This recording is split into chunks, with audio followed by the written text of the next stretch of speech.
काबिल सद एहतराम बुज़ुर्गों, भाइयों और अज़ीज़ दोस्तों, माह रबीउल अव्वल का बाबरकत महीना अभी चल रहा है।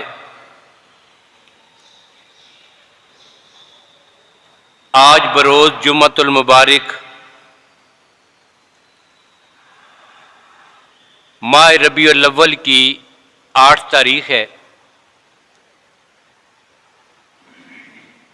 और सैयदना हज़रत इब्ने अब्बास रज़ी अल्लाह ताला अन्हु, हज़रत जुबैर इब्ने मुतम रज़ी अल्लाह ताला अन्हु, अक्सर मुहद्दिसीन और सीरत निगारों के यहाँ नबी अकरम सल्लल्लाहु अलैहि वसल्लम का योम विलादत भी 8 रबीउल अव्वल है। कुछ हजरात ने 9 रबीउल अव्वल का कौल भी नकल किया है, जबकि लोगों में अवामुन नास में 12 रबीउल अव्वल मशहूर है। अब जाहिर है कि वो कौल कि जो नबी अकरम सल्लल्लाहु अलैहि वसल्लम के सहाबा ने नकल किया हो, जिस कौल के पीछे आप सल्लल्लाहु अलैहि वसल्लम की सहाबा में से 2 मुक़्तदर शख्सियातों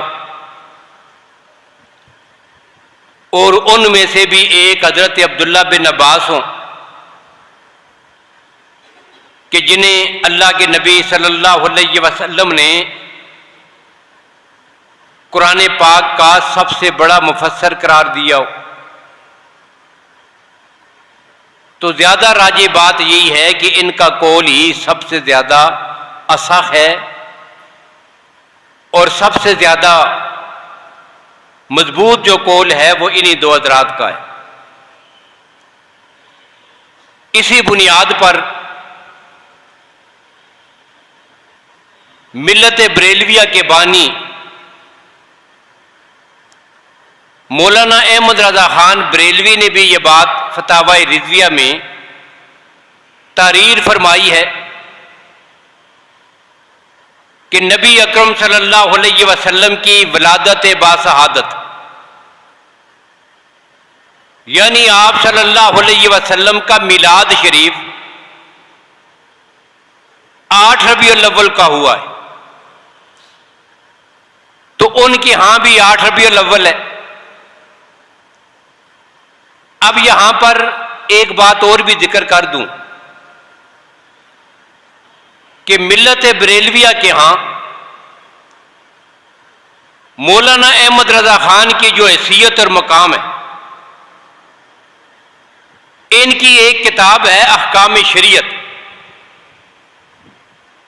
उसके मुकदमे में उस मुसन्नफ ने यह बात लिखी है कि अल्लाह ने यह बात नामुमकिन बना दी है कि आला हजरत की जुबान या आपका कलम कोई गलती करे। गोया के दूसरे लफ्जों में हम जिसे मासूम मानते हैं, बिल्कुल उसके करीब करीब का मकाम उन्होंने मौलाना अहमद रज़ा खान बरेलवी को अता किया और 2 बातें उनके साथ यकीनी तौर पर कही कि जो वो मुंह से कहते हैं वो भी गलत नहीं होता, नामुमकिन है, और जो उनके कलम ने लिख दिया वो भी बिल्कुल ठीक है, उसका गलत होना भी नामुमकिन है। अब उसी कलम ने फिर ये बात लिखी है कि मेरे नबी सल्लल्लाहु अलैहि वसल्लम का मिलाद शरीफ भी, आपकी विलादत बासहादत भी 8 रबीउल अव्वल यानी आज के दिन हुई है। बहरहाल इख्तलाफ है और 1400 साल से उम्मत मुस्लिमा में तारीख का इख्तलाफ चला आता है। अब इस इख्तलाफ से हमें कोई फर्क नहीं पड़ता। मेरे आका सल्लल्लाहु अलैहि वसल्लम की विलादत बाशहादत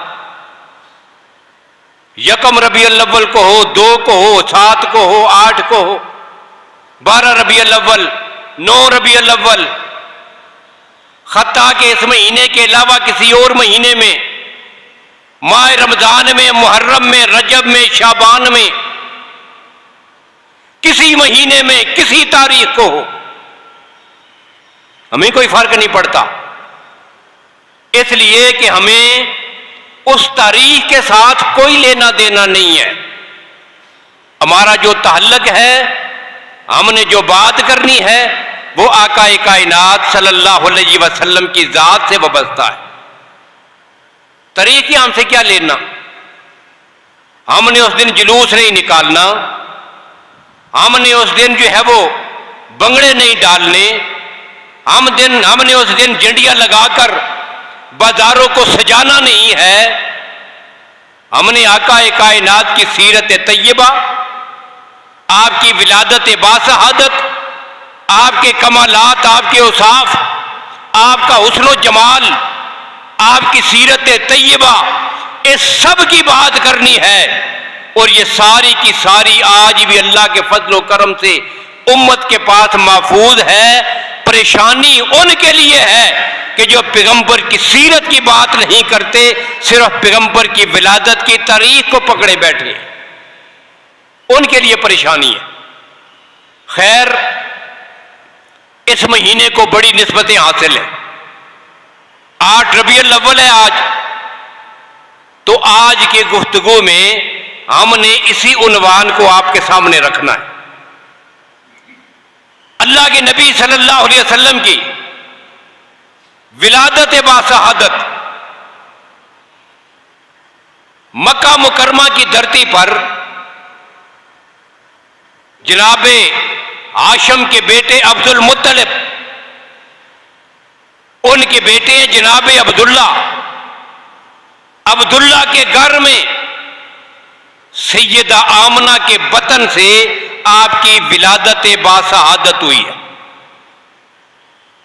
अब यहां एक बात और भी कह दूं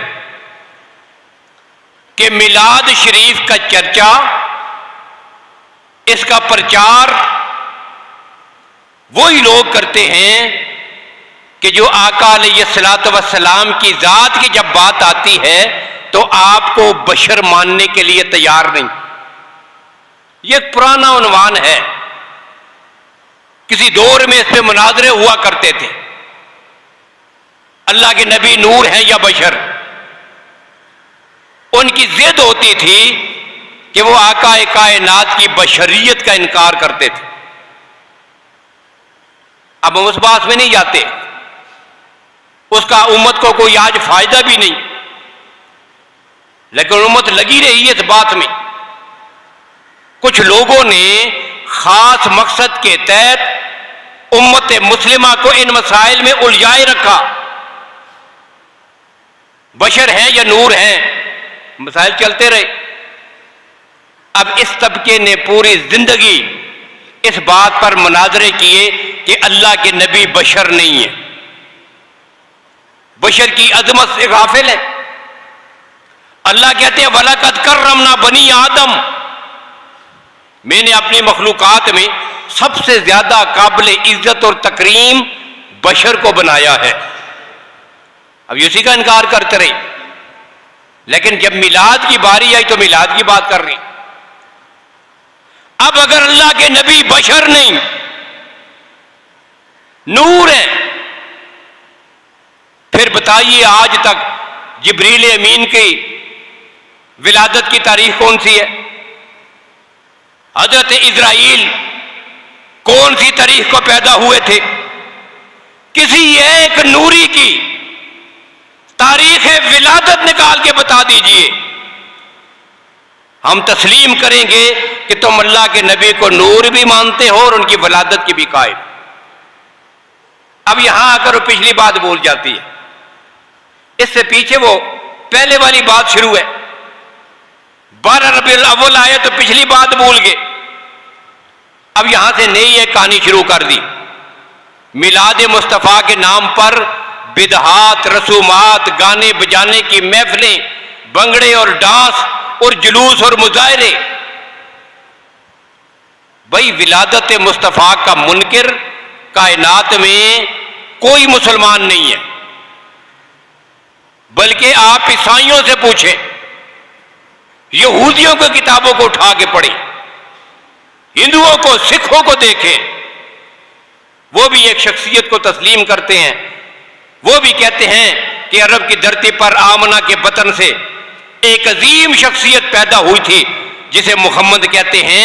मिलाद मुस्तफ़ा का इनकार तो गैर मुस्लिम भी नहीं कर सका। तो मेरे आका की विलादत बासआदत है। अब अगली बात अलग थी। कुछ ने विलादत की खुशी मनाने की अपने अंदाज है, खुशी सबको है। ईमानदारी के साथ बतलाइए, नबी अकरम सल्लल्लाहु अलैहि वसल्लम की मोहब्बत है दिल में, आपकी विलादत बासआदत की खुशी नहीं? वो कौन मुसलमान है? बल्कि मुसलमान तो रह गया अपनी जगह पर, गैर मुस्लिम हो, दुनिया के किसी मजहब से ताल्लुक रखता हो, जब वो थोड़ा सा बैठ के सोचेगा ना कि कायनात में एक मोहम्मद भी आया था सल्लल्लाहु अलैहि वसल्लम, कायनात में एक शख्स ऐसा पैदा हुआ था जिसे दुनिया आमना का लाल कहती है, ये कौन था जिसके बारे में कहा गया अगर मोहम्मद ना होता तो सारी कायनात ना होती, इंसानों को हुकूक ना मिलते, गुलामों को उनका हक न मिलता, औरतों को उनके हकूक न मिलते, यतीमों के हक की बात करने वाला कोई न होता, बेवाओं के सरों पर चादर डालने वाला कोई न होता, बेसहारों का सहारा कायनात में कोई न होता, इंसानियत को गुमराही से हटाकर सीधे रास्ते पे लगाने वाला कोई न होता। फिर काफिर भी सोच में पड़ जाता है, जिसे रब ने कहा वमा अरसलनाका इल्ला रहमतल लिल आलमीन, जब वो कायनात के जर्रे जर्रे के लिए रहमत है, फिर वो भी खुश होता है। मुहम्मद ना आते पता नहीं मैं कहां होता, ये उन्हीं के सदके में मुझे सब कुछ मिला हुआ है। बताओ उस आका के आने की मुसलमानों को खुशी नहीं होगी? खुशी सबको है, लेकिन उस खुशी के इजहार के तरीके फिर अपने अपनी हैं। और खुदा की शान देखिए, ये रब्बुल आलमीन की शान है। रोज़े अव्वल से, आज नहीं, अज़ल में ही अल्लाह ने दो तरीके बता दिए थे खुशी मनाने वालों के। दो तबके अलग अलग अल्लाह के नबी पैदा हुए, आपकी विलादत की खबर फैली, जाके पैगंबर के चचा को बताया गया। आप अल्लाह ने आपके भाई अब्दुल्ला के घर में बेटा अता किया है, आपका भतीजा पैदा हुआ। जिसने खुशखबरी सुनाई थी विलादत मुस्तफ़ा में, वो आदमी इतना खुश हुआ कि विलादत मुस्तफ़ा पर अपने कपड़ा कुर्ता उतार कर उसे तोहफे में दे दिया। जिस बांदी ने आके खुशखबरी सुनाई, उस बांदी को आजाद कर दिया। पैगंबर की विलादत पे जश्न मनाया, आकाए कायनात की विलादत की खुशी मनाई। लेकिन साथ क्या किया? वही पैगंबर है जब 40 साल के बाद कहता है इन्नी रसूलुल्लाहि इलैकुम जमीहा, लोगों अल्लाह ने मुझे तुम सब की तरफ रसूल बना के भेजा। तो पैगंबर के मिशन का इनकार करता है, विलादत की खुशी मनाता है। जब सीरत मुस्तफ़ा की बात आती है, राय फरार अख्तियार करता है, फिर नहीं खड़ा होता, सीरत की बात नहीं करता। एक ये है, और दूसरा वो है कि जिसने पैगंबर की विलादत पे जश्न नहीं मनाया, जिसने पैगंबर की विलादत पे कोई और खुशी का इजहार नहीं किया, लेकिन जब बात आई पैगंबर के मिशन की, अपनी सारी जिंदगी पैगंबर की सीरत और मिशन के लिए कुर्बान कर दी। मुबारक हो अहले बिदअत को, तुमने पैगंबर के चचे का जश्न अपने नाम कर लिया है और अहले हक ने पैगंबर का मिशन अपने नाम कर लिया। ये दोनों तरह की तकसीम है। खैर में क्या ये रहा था, अल्लाह के नबी मक्का की धरती पर जनाब अब्दुल्ला के घर में पैदा हुए। ये हाशिम कौन है? आकाए कायनात के परदादा हैं। इनका नाम हमर है। नाम असल क्या है? हमर। लेकिन हाशिम के नाम से मशहूर हुए। क्यों? शुरू से ही इनके पास एक ओहदा था, एक मनसब है, खादम हरम है, काबातुल्लाह के खादिम। और काबातुल्लाह का खादिम दुनिया के सारे बादशाहों से बड़ा होता है, सारे बादशाहों से बड़ा है। इसीलिए एक मस्जिद का खादिम रुतबे और मकाम और मर्तबे में किसी भी सुल्तानत और मुल्क के बादशाह से कम नहीं है। ये बात अपने ज़हन में बिठा ले। हमारे उस्ताद मोहतरम सूफी मोहम्मद सरवर रहमतुल्लाह ताला अलैह, शेखुल हदीस जामिया अशरफिया लाहौर, जब साल का इख्तिताम होता तो आखिरी जो गुफ्तगू होती थी उलमाए किराम से, तलब इल्मों से, दोरा हदीस के तलबा से, फारिग होने वाले तलबा से, उसमें वो जुमला कहते थे, और तरीरी तौर पर भी उन्होंने हमें वो किताबें दी तो उसमें लिखा हुआ है। क्या? वो कहते थे, याद रखो तुम जा रहे हो अपने घर, अपने मनसब और ओहदे का बड़ा ख्याल रखना। तुम्हें एहसास होना चाहिए कि मस्जिद में झाड़ू देने वाला दुनिया के सदर और वजीर आजम से भी बड़ा मकाम और मर्तबा रखता है। ये रोज अव्वल से मेरे रब की तकसीम है। उसने किसी को अपने घर की खिदमत के लिए, जहां पे झाड़ू लगाने के लिए मुंतखब कर लिया है, किसी और मनसब के लिए, लेकिन अल्लाह की कसम, ये जो मनसब जिसके मुकद्दर में आ गया है, इससे बड़ी शहादत कायनात में कोई नहीं। वो क्या थे? मेरे नबी का घराना, उनका मनसब क्या था? सिकाया, रफादा, ये क्या है? अल्लाह के घर की खिदमत, उसकी सफाई, उसकी चौकीदारी, हरम का खादिम होना, ये कायनात का सबसे बड़ा ओहदा और मनसब मेरे पैगंबर के खानदान में था। अब जनाब हाशिम है, आकाए कायनात के परदादा हैं, नाम हमर है, हाशिम क्यों नाम पड़ा? इन्होंने ये किया, ये पहला शख्स था। इससे पहले यह खानदान, क्योंकि वहां पे कोई लंबी चौड़ी तजारत नहीं होती थी, खेती बाड़ी के लिए जगह नहीं है, रेगिस्तान है, अरब के सहरा है, जरिया महाज कोई लंबा चौड़ा है नहीं, तजारत की तरफ कदम नहीं बढ़ाया था, ना मानूस थे तजारत से। ये हमर पहला शख्स है कि जिसने साल में 2 सफर शुरू किए तजारत के लिए। ईलाफिहिम रिखलत अश्शिताए वस्सैफ, लिईलाफि कुरैशिन ईलाफिहिम रिखलत अश्शिताए वस्सैफ। एक गर्मी का सफर, एक सर्दी का सफर, फिर दुनिया के सारे लोग, जमाना ऐसा था कोई सफर नहीं कर सकता अपने इलाके से निकलकर, रात हो जाती है, रास्ते में लुट जाएगा, कत्ल हो जाएगा, मारा जाएगा, बदमनी है।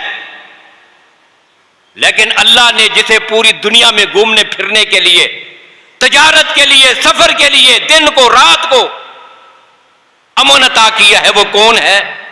वो पैगंबर की आले बैत है। ये है जी। क्यों? काबतुल्लाह का मुतवल्ली है जी, हरम का खादिम है। अल्लज़ी आतमहुम मिन जूहिन व आमनहुम मिन खौफ, बेखौफ व खतर, जिधर मर्जी जाए, रात को जिधर मर्जी ठहरे, दुनिया में किसी को जुर्रत नहीं हो सकती कि वह पैगंबर की आले बैत पे हाथ उठाए। इज्जत है, एहतराम है, तकरीम है, मकाम है। अब तजारत जब शुरू की तो अल्लाह ने बड़ा माल और दौलत दे दिया। अतामहुम मिन जूइन, अल्लाह ने अफलास को खत्म करके फरावानी के दरवाजे खोल दिए। और यहां यह घराना भी सखावत वाला। अब क्या हुआ, यही हमर ऊंट खरीद खरीद के लाते हैं। जो भी काबतुल्लाह की ज़ियारत करने के लिए लोग आते हैं, ऊंटों को ज़िबा किया, खाना तैयार करवाया और बाहर से आने वाले मुसाफिरों को खाना खिला रही, उनको पानी पिला रहे, उनके ठहरने का इंतजाम है, उनकी खिदमत में लगे हुए। ये मनसब है इनका। अब हाशिम का माना होता है कि अरब का जो सबसे बेहतरीन खाना है, सबसे फजीलत वाला, सबसे अफजल, सबसे अच्छा जिसे समझा जाता है, उसे क्या कहते हैं? सरीद। गोश्त पकाकर उसमें शोरबा भी होता है, उसमें रोटी तोड़कर डाल दी जाती है, फिर उसमें से खाते हैं, इसे क्या कहते हैं? सरीद। अल्लाह के नबी सल्लल्लाहु अलैहि वसल्लम ने भी इसका तज़किरा किया है। अल्लाह के नबी फरमाते हैं, फजलु आयशता अला साइरिन निसा, लोगों मेरी आयशा की फजीलत कायनात की सारी औरतों पर ऐसे है जैसे अरब के सरीद खाने को अरब के सारे खानों पर फजीलत हासिल है। सबसे बेहतरीन खाना सरीद है, इसी तरह अरब की कायनात की सारी औरतों में से सबसे फजीलत वाली तुम्हारी मां आयशा है, यह फरमाया था। अब यह सरीद किसने खाना तैयार किया? जनाब हाशिम ने। अब इस खाने की वजह से इसका नाम क्या पड़ गया? अमर की बजाय हाशिम हो गया। अब यही हाशिम है, तजारत के लिए मुल्क शाम जा रहे थे। मुल्क शाम जा रहे हैं, जाते जाते मदीना से गुजरे जिसे यसरब कहा जाता है। चंद दिन वहां क़ियाम किया। वहां पर सलमा नामी एक औरत से आपका निकाह हुआ। कुछ अरसे तक वहीं पर रहे, फिर उस बीवी को वहीं छोड़ा और आगे फलस्तीन के इलाके में तजारत के लिए आ गए। यहां गजा में पहुंचे और आपकी वफात हुई, बीमार हुए, फोत हो गए। नबी अकरम सल्लल्लाहु अलैहि वसल्लम के परदादा की कब्र गजा में है, इसी जगह दफन हो गए। अब पीछे जब ये फोत हुए, खबर मिली, तो फिर वो जो मनसब था, जो ओहदा था काबतुल्लाह का मुतवल्ली होने का, ये ओहदा इनके दूसरे भाई मुतलब को मिल गया। मुतलब इनका भाई है, नबी अकरम सल्लल्लाहु अलैहि वसल्लम के परदादा हाशिम का भाई है मुतलब। अब ये मनसब और ओहदा मुतलब को मिल गया, अब वो मुतवल्ली है, सारे काम उसने संभाल लिए। फिर तकरीबन 10-12 साल गुजर गए। अब मुतलब को किसी ने बताया कि आपका जो भाई था हाशिम, जब वो फलस्तीन जा रहा था, जाते जाते उसने यसरब में मदीना तैयबा में शादी की थी, और वहां तो उसका एक बेटा भी है। अब अल्लाह ने हाशिम को उस बीवी से एक बेटा अता किया था। अब जब वो बच्चा पैदा हुआ था, पैदाइशी तौर पर उस बच्चे के सर के बाल क्या थे? सफेद। कुछ बच्चों के बाल सफेद जल्दी हो जाते हैं, उसके पैदाइशी बाल सफेद थे। अब जिसके सर के बाल सफेद हो जाए ना, अरबी में उसको कहते हैं शैबा। शैबा, सफेद बालों वाला। अब मां ने हाशिम का जो बेटा पैदा हुआ था, जिसके सर के बाल सफेद थे, उसका नाम शैबा रखा। अब ये शैबा है। तो जनाब मुतलब को पता चला कि तेरे भाई का बेटा है, उसका नाम शैबा है, वो मदीना में है, 10-12 साल का हो गया है। अब वो उसको लेने के लिए मदीना आ गए। शहर में दाखिल हुए, कुछ नौजवान खड़े थे, उन्हीं नौजवानों में ये शैबा भी खड़ा था। अब जनाब मुतलब ने देखते ही पहचान लिया, ये मेरा भतीजा है। उसकी कदो कामत देखी, उसकी जिसामत देखी, उसका चेहरा देखा, उसका हुस्न जमाल देखा, उसके चेहरे पे रोब और दबदबा देखा। पता चला ये कोई आम बच्चों की तरह नहीं है, ये इतना खूबसूरत नौजवान 12 साल का बच्चा, यही मेरा भतीजा है। उसे बुलाया, उसके वालिद का नाम पूछा, उसने कहा हाशिम का बेटा हूं। मैं तेरा चचा हूं, मेरा नाम मुत्तलिब है, चलो बैठो मेरे साथ सवारी पर, मैं मक्का से तुम्हें लेने के लिए आया हूं। उसने कहा कैसे हो सकता है कि मैं आपके साथ चला जाऊं, मेरी वालदा हैं जिन्होंने मुझे पाला है, वालिद तो फौत हो गए, अब वालदा की इजाजत के बगैर मैं क्यों जाऊं। तो जनाब मुत्तलिब ने कहा चलो तेरी मां से पूछ लेते हैं। वहां हाजिर हुए, वहां जाए कहा मैं इस बेटे को लेने के लिए आया हूं, ये मेरा भतीजा है, मेरे भाई हाशिम का बेटा है, लेने के लिए आया हूं। उसकी मां ने कहा नहीं नहीं नहीं दूंगी इसे, ये मेरे पास ही रहेगा। अब फिर जनाब मुत्तलिब ने बताया हम कोई आम लोग नहीं हैं, हमारा खानदान कोई आम खानदान नहीं, हमें अल्लाह ने यह मकाम दिया है, हम अल्लाह के हरम के खादिम हैं, अल्लाह ने बड़ी इज्जत दी है। पूरी दुनिया में सबसे बुलंद तरीन मकाम अगर इस वक्त किसी शख्सियत को हासिल है तो वह काबतुल्लाह के इन खादमों को है, और यह मनसब आपके इस बेटे को मिलने वाला है। मैं ये मनसब आपके बेटे को दूंगा, इसे मेरे साथ भेजो। मां राजी हो गई, ले जाओ इसे। अब जनाब मुत्तलिब ने उसे अपने ऊंट पे पीछे बिठाया, आगे मुत्तलिब बैठे और पीछे उनका भतीजा शैबा बैठा है। 10-12 साल का बच्चा पीछे बैठा है। अब मदीना से मक्के तक का यह सफर है, गर्मी का मौसम, यह लंबा सफर, ऊंट पे सवार होके वो चलते रहे। और जब मक्का में पहुंचे, रास्ते में गर्दो गुबार, गर्मी की वजह से पसीना, बच्चे के कपड़े मैले हो गए, अब्दुल मुत्तलिब का लिबास भी मैला है। शहर में दाखिल हुए, देखने वालों की नजर पड़ी। दौर क्या था? गुलामी का दौर है। मंडियों से इंसानों को खरीद के लाते हैं, खरीदो फरोख्त होती है।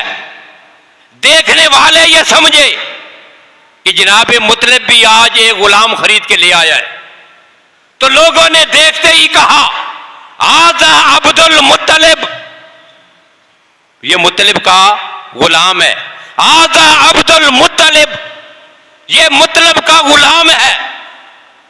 तो जनाब मुत्तलिब ने कहा कि नहीं, ये मेरा गुलाम नहीं, ये मेरे भाई हाशिम का बेटा है। लेकिन लोगों ने जो एक दफा कह दिया था ना आजा अब्दुल मुत्तलिब, वो ये जुमला मशहूर हो गया। अब पूरे अरब में और पूरे इंसानी तारीख में उनका नाम शैबा की बजाय अब्दुल मुत्तलिब भी मशहूर हो गया। और आपको पता है ये अब्दुल मुत्तलिब फिर कौन है?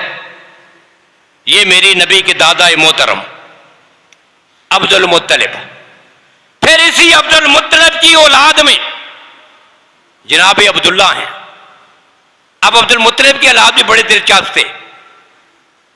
वो एक अलग तफसीली गुफ्तगू है कि अब्दुल मुत्तलिब के साथ क्या वाकयात पेश है। आबे जमजम कुआं बिल्कुल गायब है, जमीन के साथ बराबर कोई निशानी नहीं।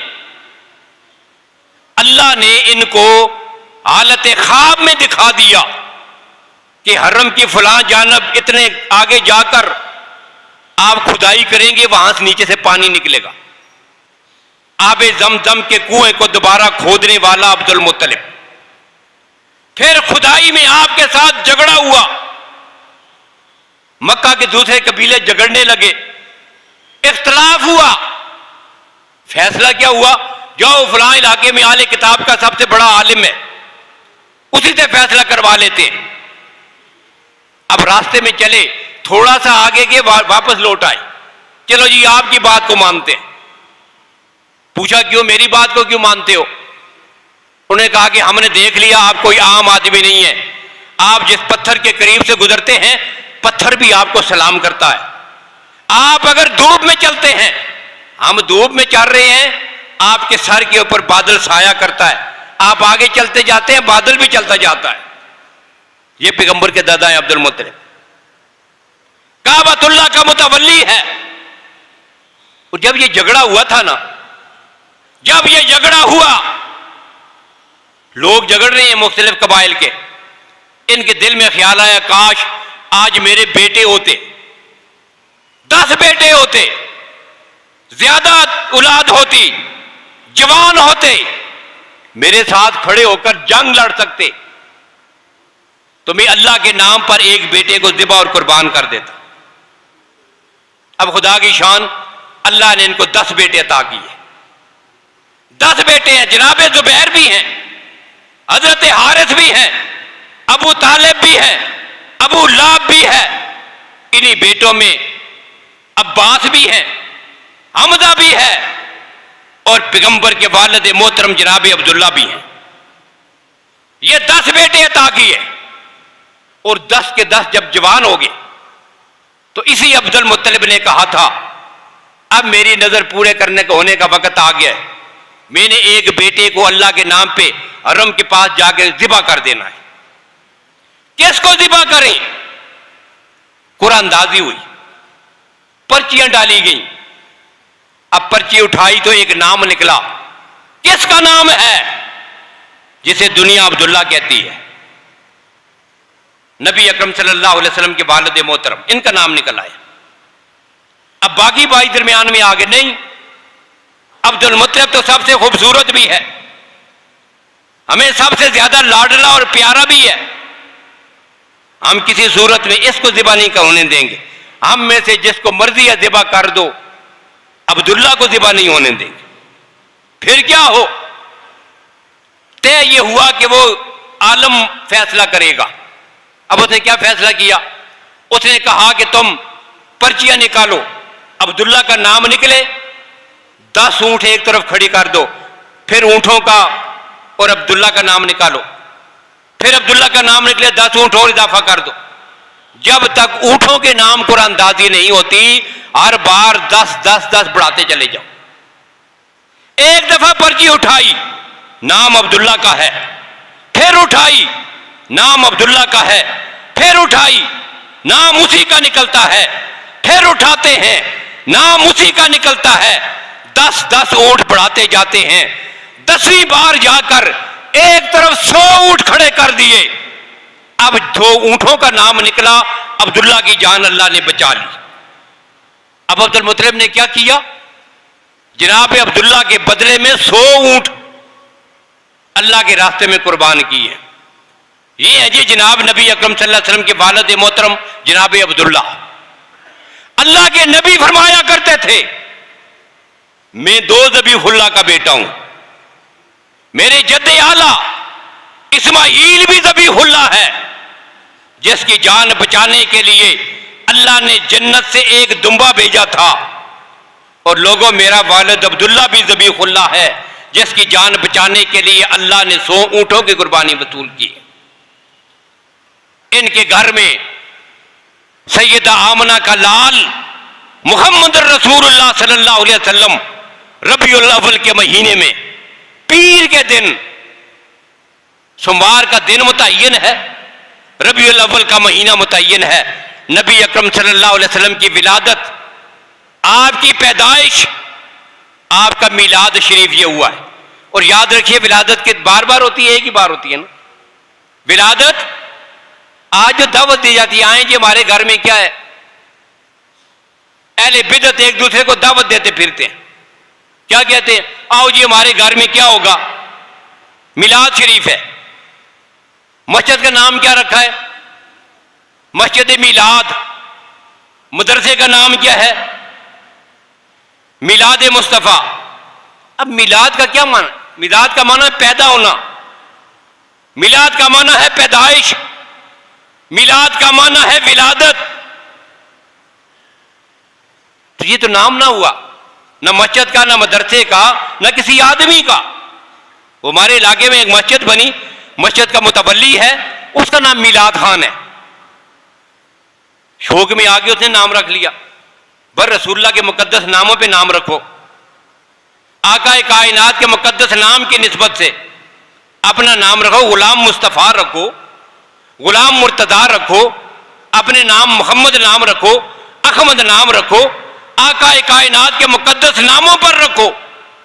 अब ये पैदा होना ये नाम है, क्या नाम है? मिलाद खान, मिलाद खान नाम है। ये हमारी जहालत के इंतहा। अब दावत क्या देते हैं? दावत दे रहे थे हमारे घर में क्या है? मिलाद है।